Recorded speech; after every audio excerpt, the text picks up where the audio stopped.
Before we begin this video, please subscribe right now and click the notification bell to get news on Asante Kotoko. What's up guys, welcome back to the channel, welcome back to Daily Porcupine, the ultimate Kotoko fan channel. If you're new here, subscribe and hit the notification bell. Asante Kotoko will host Setif in the CAF Confederation Cup at the Accra Sports Stadium tomorrow at 3 p.m. and it's going to be a very exciting encounter.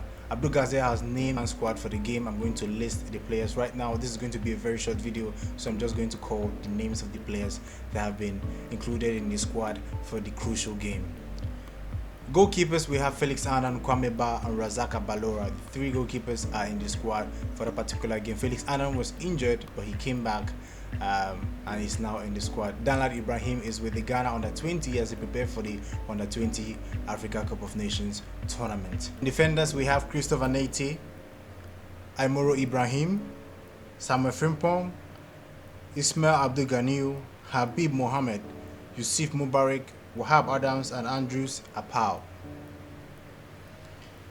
Then midfielders, we have Latif Anabila, Kwame Edom Frimpong, Emmanuel Sarkodie, Godfrey Desiama, Fabio Gama, Mudasiru Salifu and Augustine Okra.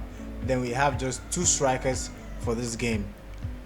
Nabi Keita and Kwame Bogo are the only strikers in this game. Osman Ibrahim was tipped to make a late return for the match, but he failed a late fitness bid and eventually missed the game. So that is the squad for the game. I would like to know your thoughts. How do you think Kotoko should line up against Setif tomorrow? It's going to be a very crucial encounter because Kotoko need a very positive or huge results that will put them in a very good position for the second leg. So I would like to know your thoughts. Put that in the comment section and tell me what you think and drop your predictions also. So I think that's all for now. If you haven't subscribed to it right now, till next time guys, goodbye.